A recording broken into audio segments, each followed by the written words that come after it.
মোৰ গাড়ীৰ ঘড়ীত এতিয়া নিশা 11:13 হৈছে। ৰাতিপুৱা 9 বজাত গোলাঘাট জিলালৈ গৈছিলোঁ। বোকাখাট সমষ্টিৰ বংকোৱাল গাঁৱত ব্ৰহ্মপুত্ৰৰ মথাউৰি এটা ভাঙি ৰাইজৰ বিস্তৰ ক্ষতিসাধন কৰিছিলে। বংকোৱাল গাঁৱত গৈ দুৰ্ভগীয়া ৰাইজক সাক্ষাৎ কৰিলোঁ আৰু মথাউৰিটো নিৰ্মাণ কৰি বানপানী যোৱাৰ পিছতেই মথাউৰিটো নিৰ্মাণ কৰি দিয়াৰ প্ৰতিশ্ৰুতিও দিলোঁ আৰু জিলা প্ৰশাসনক বান সাহায্য যাতে সুচাৰুৰূপে দিব পৰা যায় তাৰ বাবে দৃষ্টি ৰাখিবলৈও নিৰ্দেশ দিলোঁ। তাৰ পিছত কাজিৰঙালৈ আহিলোঁ। কাজিৰঙা অভয়াৰণ্যটো যথেষ্ট বানপানী, বন্য জীৱ জন্তুৰ যথেষ্ট কষ্ট হৈছে, অসুবিধা হৈছে। সৰু গড়ৰ পোৱালি এটাৰ মৃত্যু হৈছে। কাজিৰঙাটো NDRFৰ টীমে কাম কৰি আছে।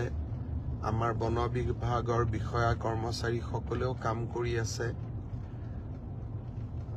কাজিৰঙাটো বানপানীত সাহায্য অভিযানৰ সৈতে জড়িত আটাইকে সাক্ষাৎ কৰি তেওঁলোকক কাম কৰি যোৱাৰ বাবে প্ৰেৰণা যোগালোঁ। আজি ৰাতিপুৱা কলিয়াবৰৰ হাতীমূৰাত ব্ৰহ্মপুত্ৰৰ বান এটা নদীৰ বাঢ়নি পাৰ নিয়ে উটুৱাই লৈ যায়। কলিয়াবৰ সমষ্টিটো আজি ৰাতিপুৱাৰ পৰা ৰাইজে যথেষ্ট সমস্যাৰ মাজত কটাইছে।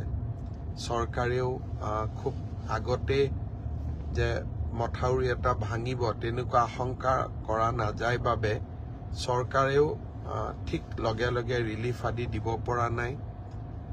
দুৰ্ভগীয়া ৰাইজক সাক্ষাৎ কৰিলোঁ।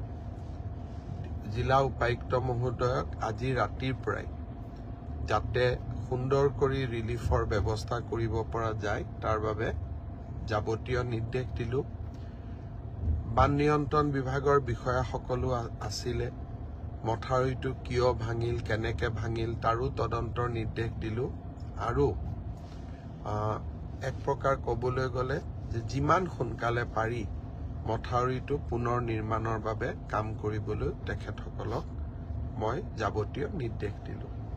ৰাতিপুৱা 9 বজাতে ওলাই গৈছিলোঁ। এতিয়া 11:15 গুৱাহাটীত আহি উপস্থিত হ'লোঁ। এটা বেদনাসিক্ত মন লৈ উভতিলোঁ। বানপানীত ক্ষতিগ্ৰস্ত লোকসকলৰ